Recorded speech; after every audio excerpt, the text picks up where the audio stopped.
Today we're going to be looking at 3 case study examples of genocide and writing MEL-Con paragraphs to support using evidence from the text that these are in fact examples of genocide. As a reminder, the following are genocidal acts when committed as part of a policy to destroy a group's existence. So killing members of the group, including direct killing or actions causing death, so shooting someone in the head or forcing them to march across the desert so that they die, causing serious bodily or mental harm, includes inflicting trauma on members of the group through widespread torture, rape, sexual violence, forced or coerced use of drugs, and mutilation, deliberately inflicting conditions of life calculated to destroy a group, right? So this means like you purposefully deprive someone or take away the resources needed for the group to physically survive. So you take away clean water, food, clothing, shelter, medical services.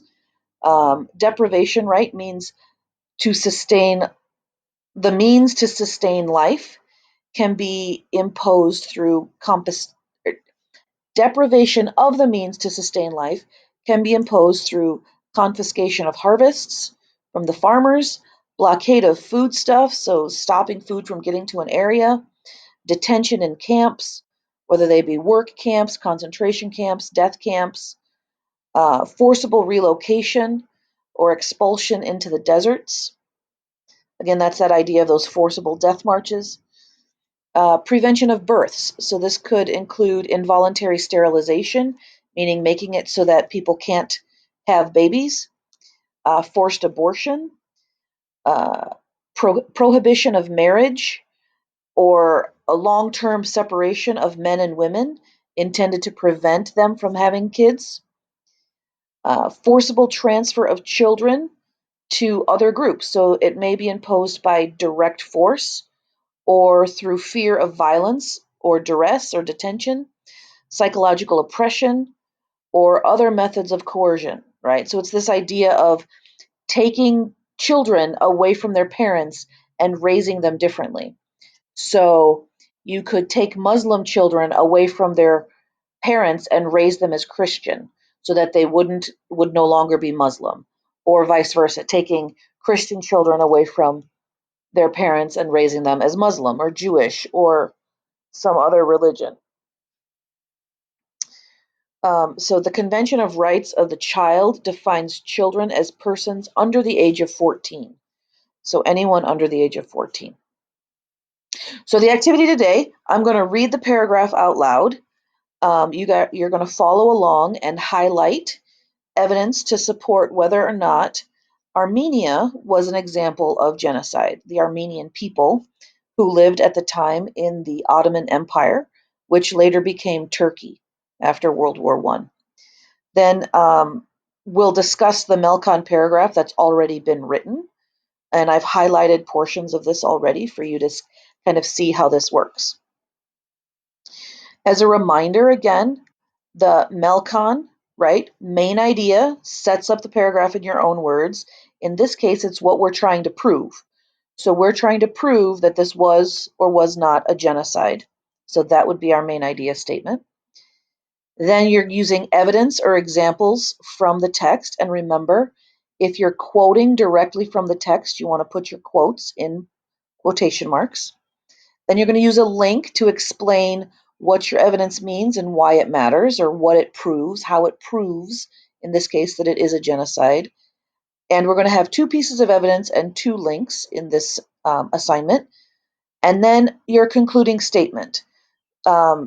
Final wrap up, it's the bow on the top of the package that finishes your paragraph.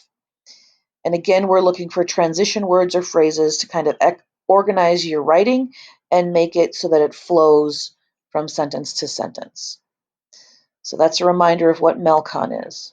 So let's read the first case study. Case study number 1, Armenia.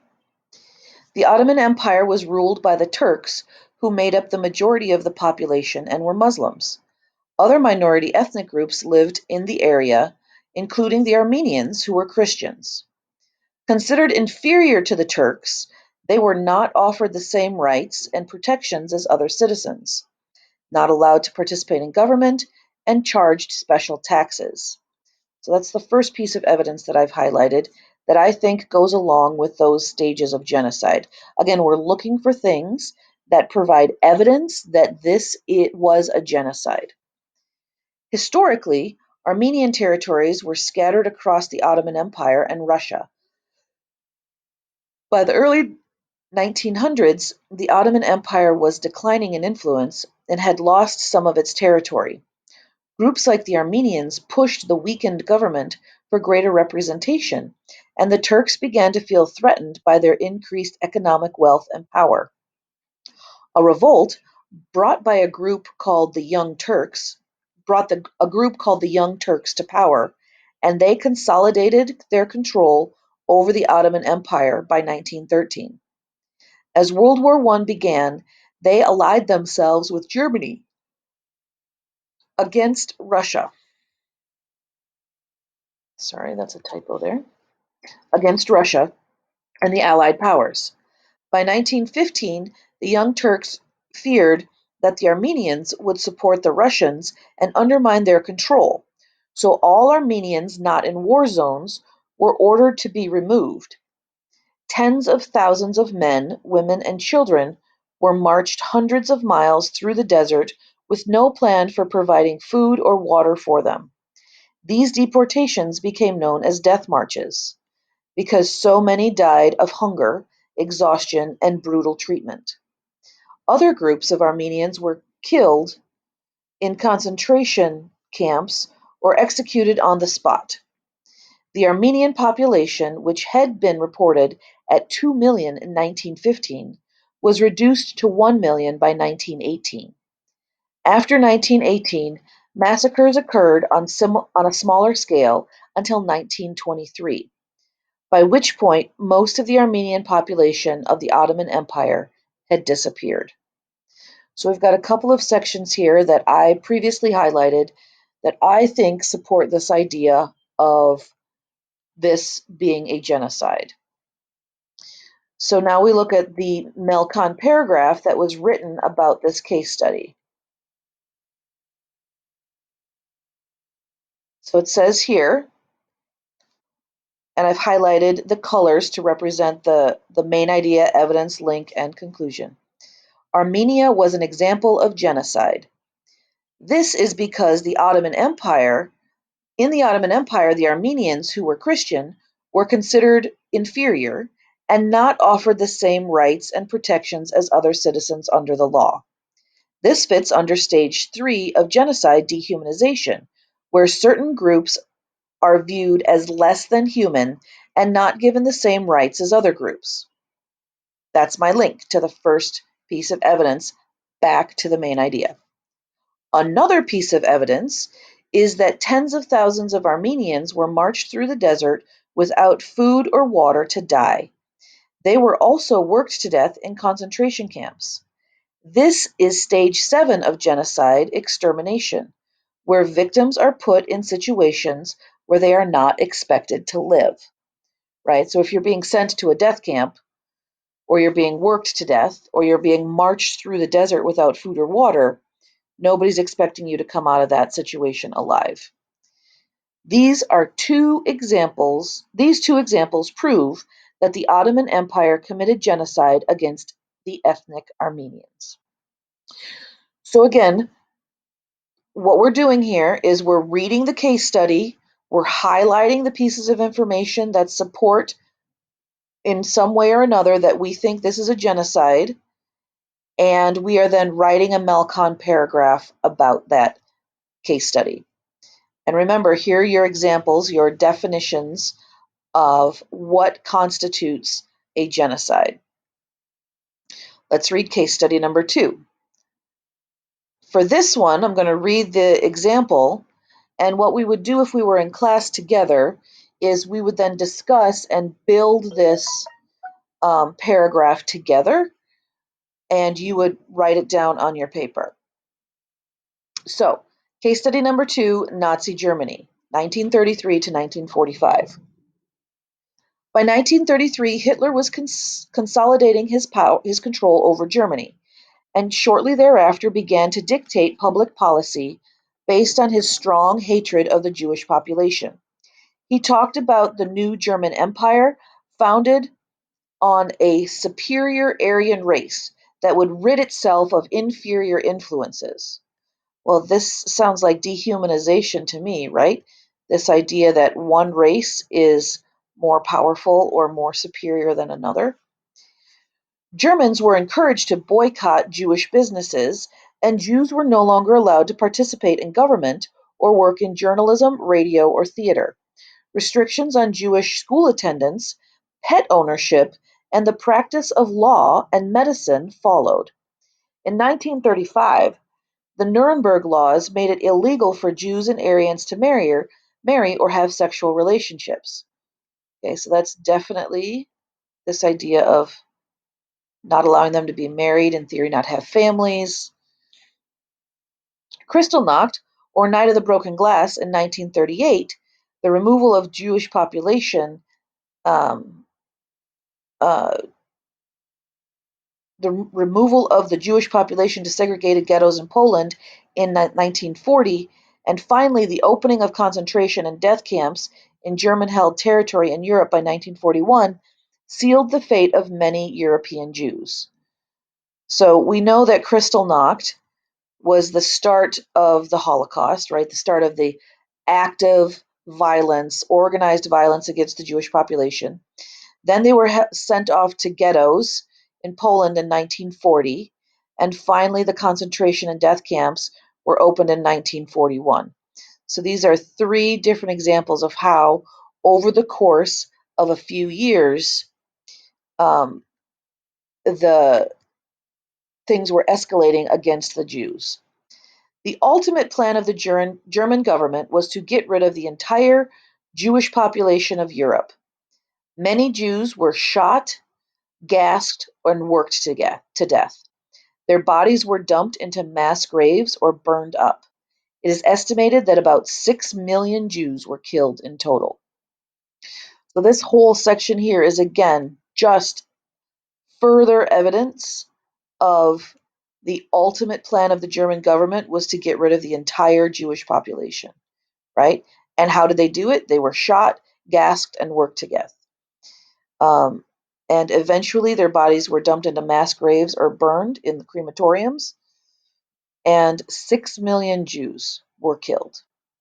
So as we look at this, I think it's pretty evident, based on what we've highlighted here, that Nazi Germany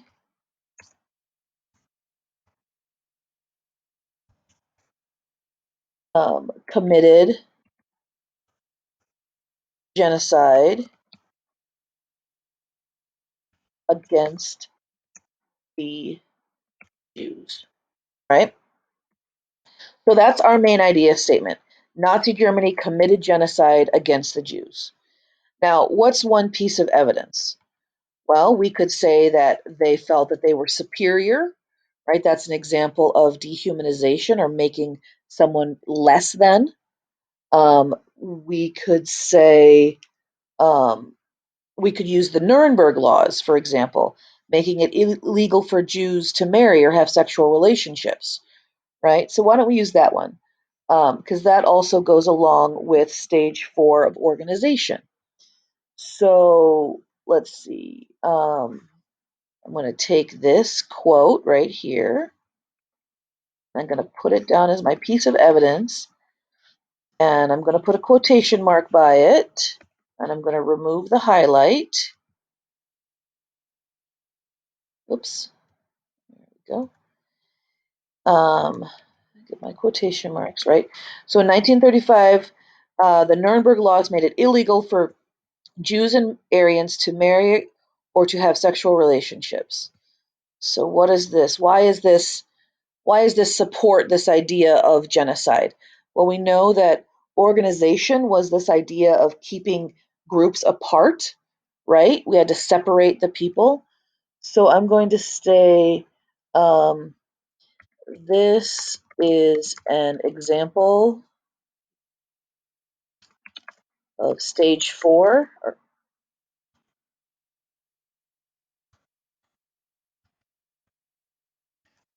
organization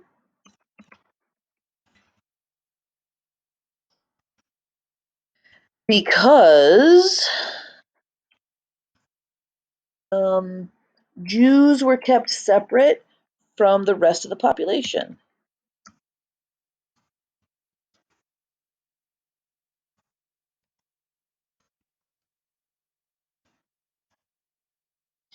Right. So, and now that I think about that, Jews were also sent to the ghettos.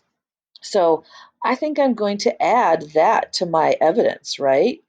I'm going to say right here in 1940, right? So I'm going to start another sentence or comma. And in 1940, right, the Jewish population was segregated in ghettos in Poland. So I think that also supports this idea, right? So quotation marks.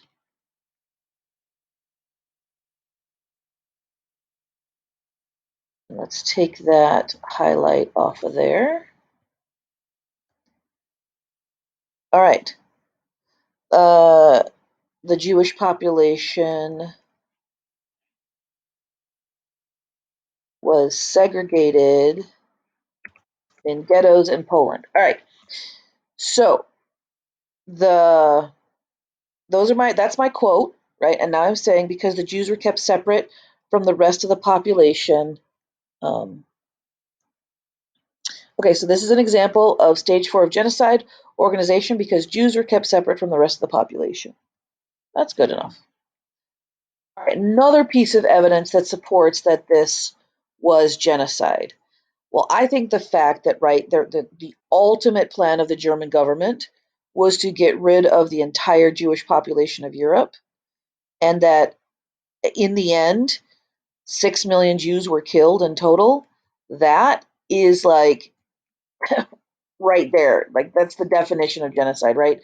Wiping out an entire population of people. So the evidence, again, we're going to put our quotation marks on here. And we're going to take off the highlight. All right, so the ultimate plan of the German government was to get rid of the entire Jewish population of Europe, right? By the end of World War II, 6 million Jews, about 6 million Jews were killed in total. So I'm going to grab that. I'm going to throw that in here. Take off the highlight. Add my quotes.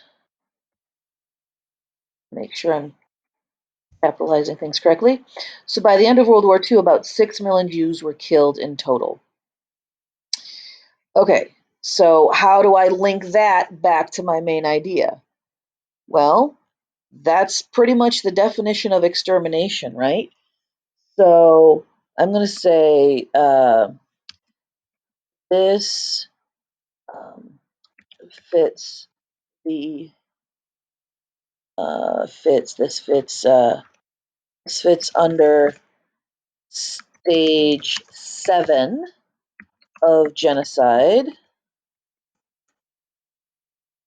extermination. Um, let's see, what should we say here? Right, so stage 7 of genocide. So this fits under stage 7 of genocide, extermination, in which, I'm trying to use my transition words here, in which members of a society are killed, right? In which members of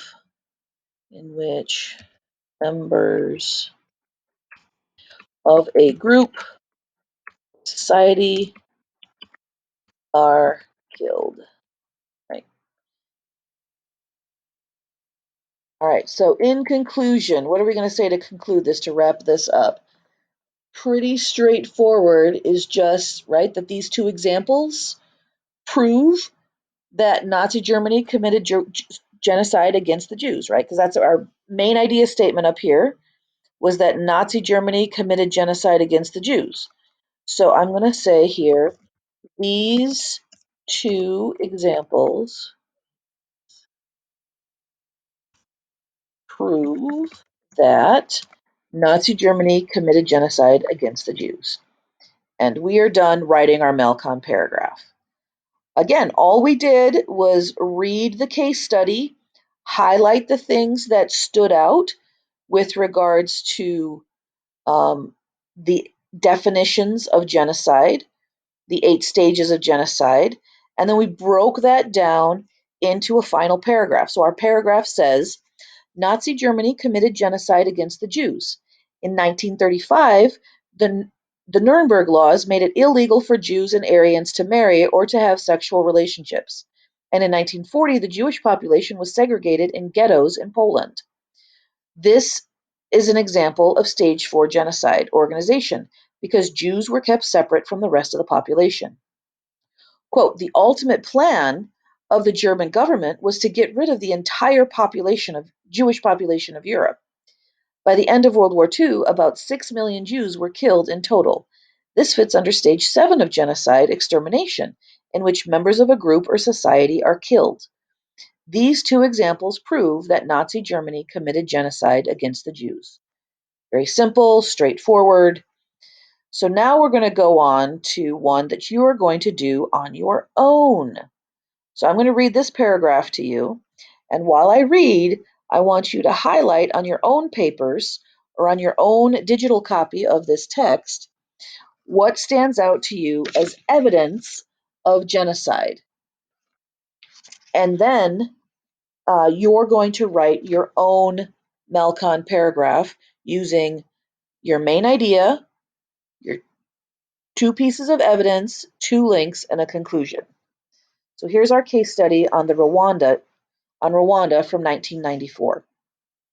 Traditionally in Rwanda, there have been 2 groups of people known as the Tutsis, who were primarily landowners, and the Hutus, who were mainly worked the land. Eventually, the Hutus outnumbered the Tutsis. When European colonizers arrived in Africa, they looked for ways to increase their own power by driving a wedge between these 2 groups. They chose the Tutsis, or the landowners, as the favored superior group because they were landowners, taller, and seemed more aristocratic.